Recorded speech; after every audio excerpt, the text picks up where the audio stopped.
A Real Bus está de volta à estrada. Uma volta responsável e controlada, seguindo todo o protocolo de higiene recomendado pelas autoridades de saúde. Uso obrigatório de máscaras, álcool em gel para todos, higienização completa dos ônibus e renovação do ar a cada minuto durante o trajeto. Se o seu destino for João Pessoa, Campina Grande, São João do Cariri, Serra Branca, Sumé, Monteiro, São José dos Cordeiros ou São Sebastião do Umbuzeiro, conte com a gente. Mesmo em tempos desafiadores, o compromisso da Real Bus é com a sua satisfação. Graças a Deus, estamos juntos nessa manhã de segunda-feira, hoje 18 de outubro, e eu espero que você que está conosco continue com seu coração aberto e receptivo para ouvir nessa manhã a palavra de Deus.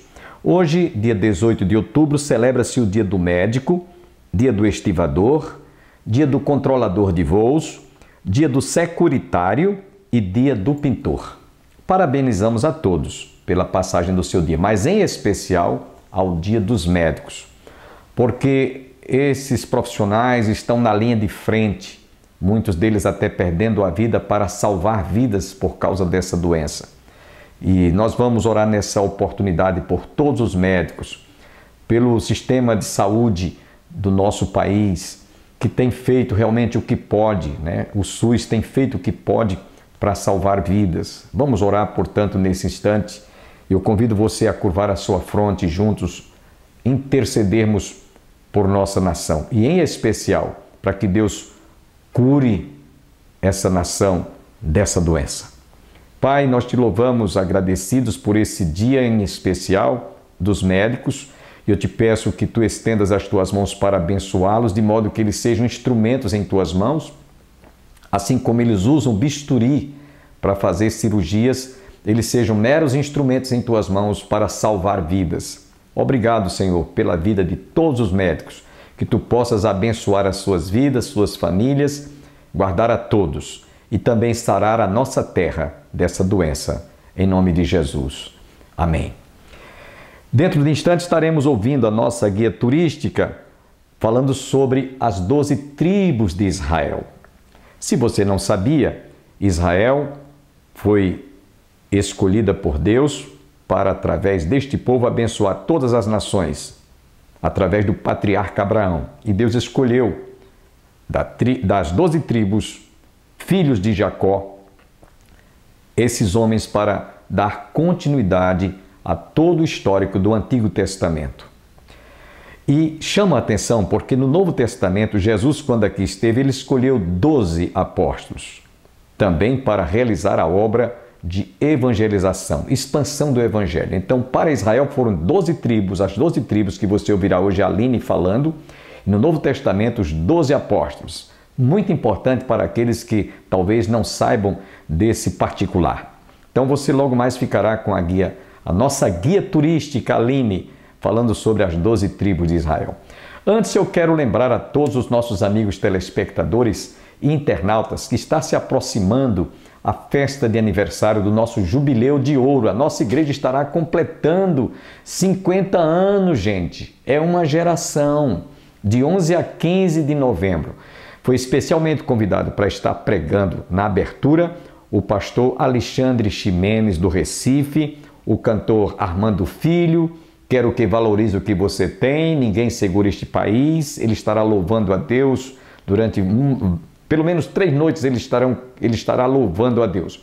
O conjunto Embaixadores de Sião estará conosco 2 noites, além do pastor Carlos Alberto, o pastor Aurivan Marinho e também o pastor Wilson Porto de São Paulo. Então será uma festa bonita. Se você ainda não fez a aquisição dessa camisa ou vestiu a nossa camiseta, você pode nos procurar no horário comercial Igreja do Calvário, situada às margens do Açude Velho, confluência com o Parque da Criança. Você pode ir dias de culto às terças-feiras às 19h30 ou às quintas-feiras às 19h30 ou aos domingos pela manhã às 9 horas, escola dominical, ou domingo à noite às 18 horas. Então você faz o pedido. Essa camiseta ela está sendo vendida sem lucro algum, somente para divulgar. Nós temos também canecas que estamos também oferecendo às pessoas que interessarem nos ajudar a divulgar nessa festa, a nossa festa, que é sua também. Portanto, não deixem de prestigiar de 11 a 15 de novembro. Sem perda de tempo, quero deixá-los com a nossa guia turística, Aline, falando sobre as 12 tribos de Israel. Shalom e bem-vindos de volta ao Israel com Aline. Hoje nós vamos conhecer a fundo uma das 12 tribos de Israel, a tribo de Levi. A gente vai conhecer suas tradições e práticas desde os tempos bíblicos e até os dias de hoje. E nós vamos participar de um evento único no mundo que reúne milhares de descendentes da tribo de Levi. A gente literalmente vai ver quem eles são até os dias de hoje. Então, se vocês estão preparados, vamos começar! Nós estamos agora do lado do portão de Damasco e a gente vai entrar juntos na cidade velha de Jerusalém, onde vai acontecer o nosso mega evento do dia de hoje. Então vamos lá!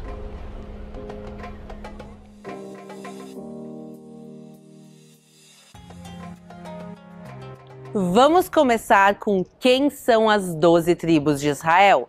A história começa com os nossos patriarcas, Abraão, Isaque e Jacó. Jacó vai ter 12 filhos homens. Vocês podem ver os nomes deles escritos aqui e cada um deles vai dar origem a uma das tribos. A única exceção vai ser a tribo de José, que vai se dividir em duas tribos que vão ser chamadas Menassé e Efraim.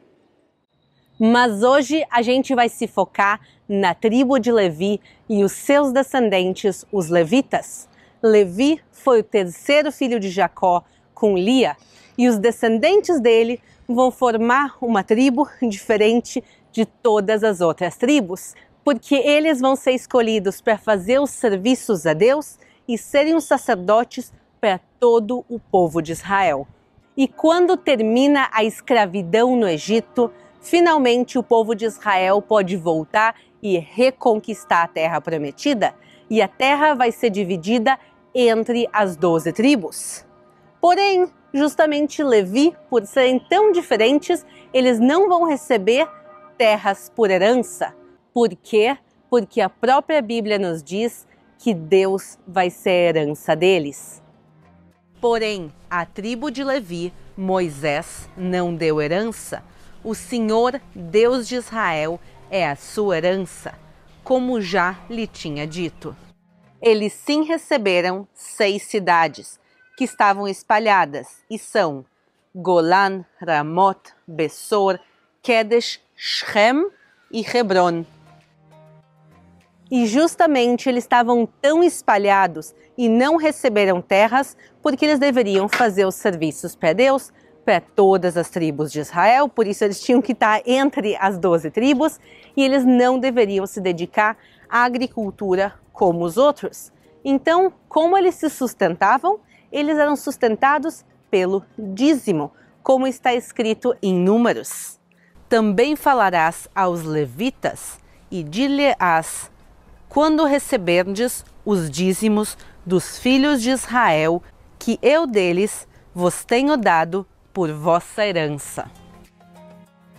Quando o povo sai da escravidão do Egito, eles constroem o tabernáculo, que é uma espécie de um templo móvel, e dentro dele ficava a Arca da Aliança e dentro dela as tábuas da lei.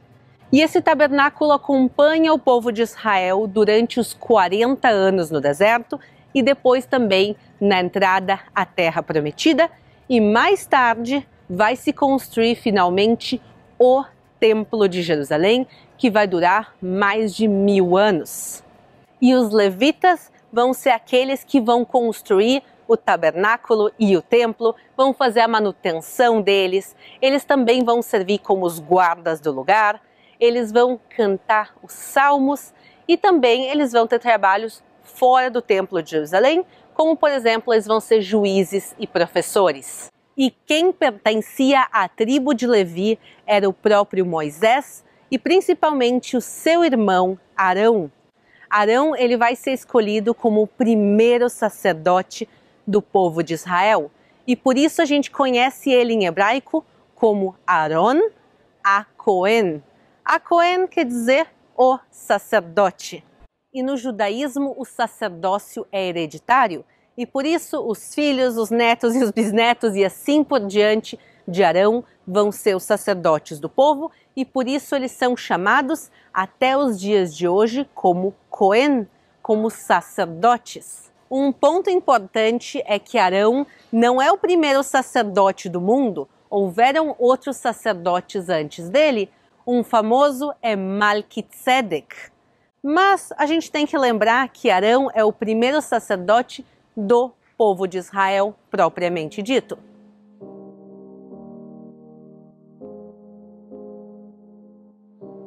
Então, nós temos a tribo de Levi e dentro da tribo de Levi tem uma família específica que é a família de Cohen, que são os sacerdotes propriamente ditos e são descendentes de Arão, o irmão de Moisés, e eles faziam os principais serviços do templo, por exemplo, os sacrifícios animais, que já não existem mais hoje em dia.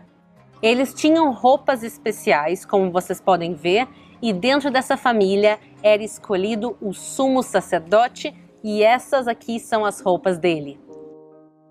Apesar de ter uma divisão entre tribos, todo mundo é parte de só um povo e todo mundo pode se casar também de uma tribo para outra.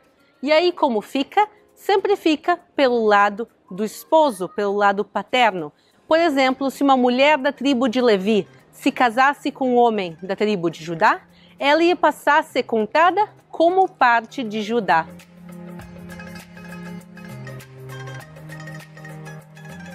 Nos tempos do rei Davi e do rei Salomão, a família de Arão tinha se transformado em uma família enorme e por isso ela estava dividida em 24 grupos, em 24 clãs. E eles estavam muito bem organizados, porque cada um sabia em que semanas eles deveriam servir no Templo de Jerusalém, com exceção das grandes festas bíblicas. Porque na época das grandes festas, por exemplo, a semana que a gente está agora, que é a Semana de Tabernáculos, todos se reuniam e serviam juntos aqui em Jerusalém. Mas tudo vai mudar no ano de 70 depois de Cristo, quando os romanos vão destruir o Templo de Jerusalém.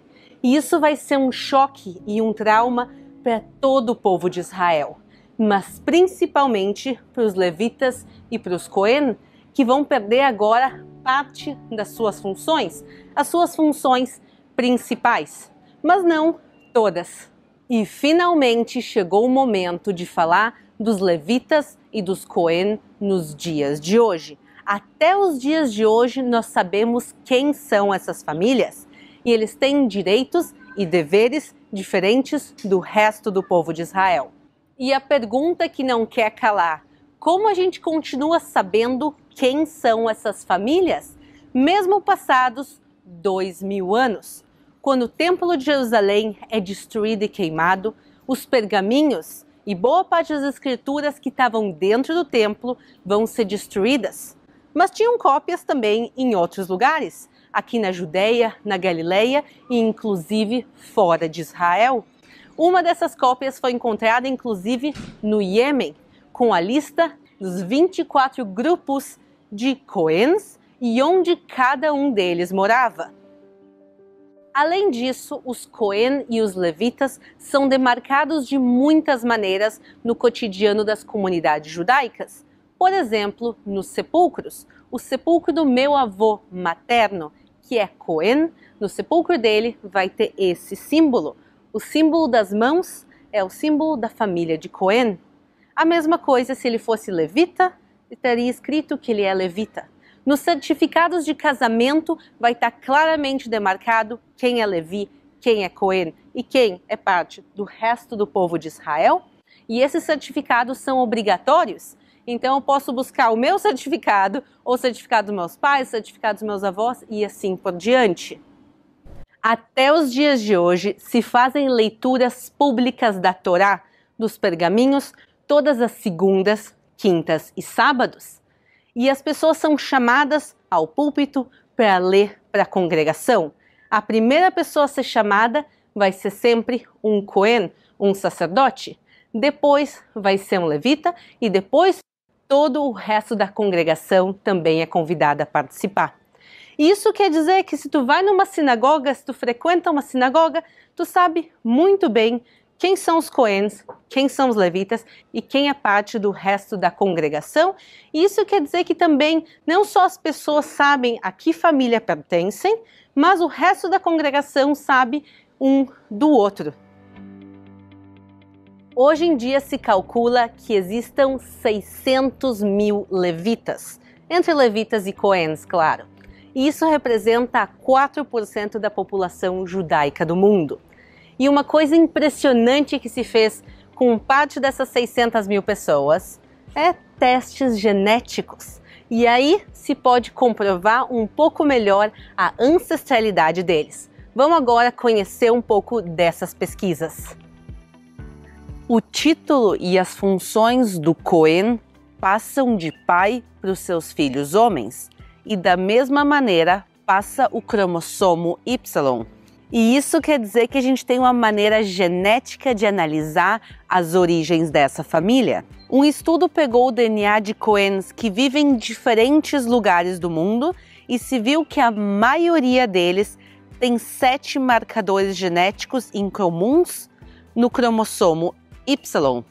E isso comprova que eles têm um ou mais ancestrais em comum. E como a gente conhece pela Bíblia, a Bíblia nos diz que esse ancestral em comum era Arão, o Cohen, Arão, o irmão de Moisés. E agora eu tô super animada e super emocionada, porque a gente está indo para Birkat HaKohanim, para a bênção arônica, para a bênção sacerdotal. Vocês lembram que a gente comentou que na época das grandes festas, inclusive tabernáculos, os sacerdotes se reuniam em Jerusalém? Isso continua acontecendo todos os anos em tabernáculos. Milhares de descendentes de levitas e coens vêm a Jerusalém e eles vão fazer juntos a bênção arônica do livro de Números, a mesma oração que eles faziam há 3.000 anos atrás no primeiro templo de Jerusalém e também no segundo templo de Jerusalém. A gente vai ver literalmente um pedaço da história bíblica viva e que continua acontecendo. Vamos agora ver pessoalmente os levitas e os coens. Vamos lá! Essa bênção era feita no templo de Jerusalém, mas já que o templo foi destruído, onde ela é feita nos dias de hoje? Ela é feita no Muro das Lamentações, que é uma parte que restou do segundo templo.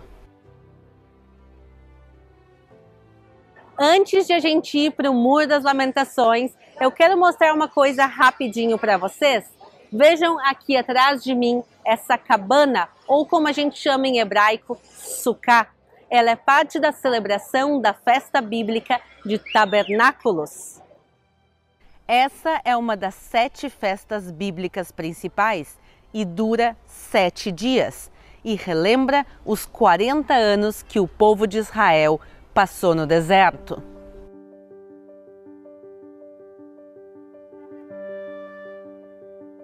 Antes das orações se faz um lavado de mãos tradicional.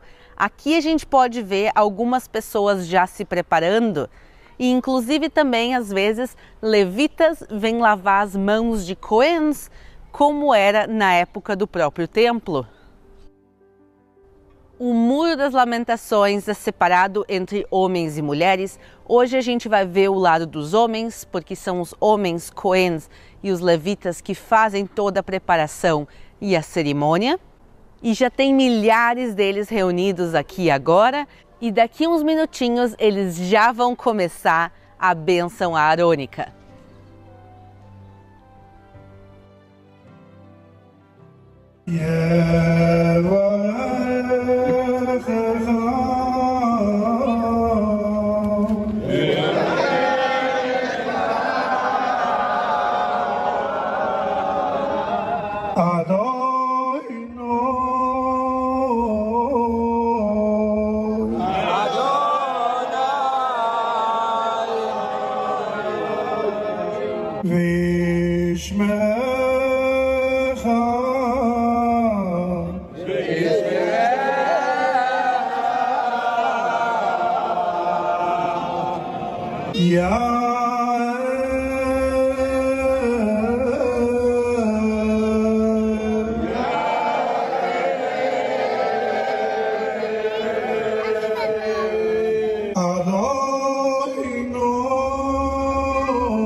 E aqui do Muro das Lamentações, que é parte do Templo de Jerusalém, eu quero me despedir de vocês. Lembrar vocês de se inscreverem aqui no canal e a gente se vê na próxima.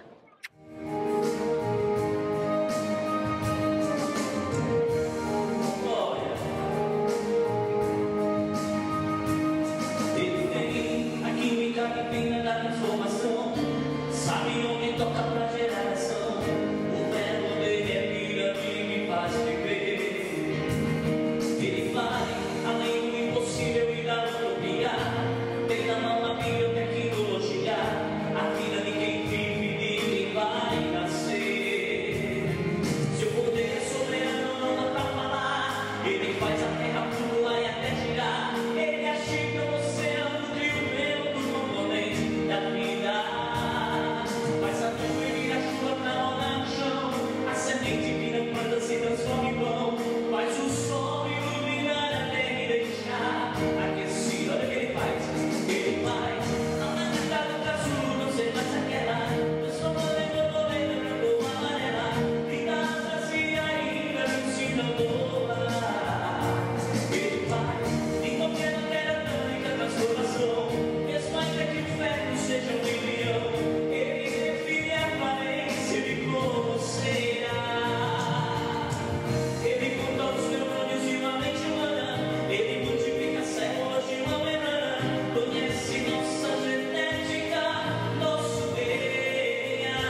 Agradeço a todos que estiveram conosco e até amanhã, se Deus assim nos permitir. Tenham todos um bom dia, um começo de semana abençoado, em nome de Jesus. Amém.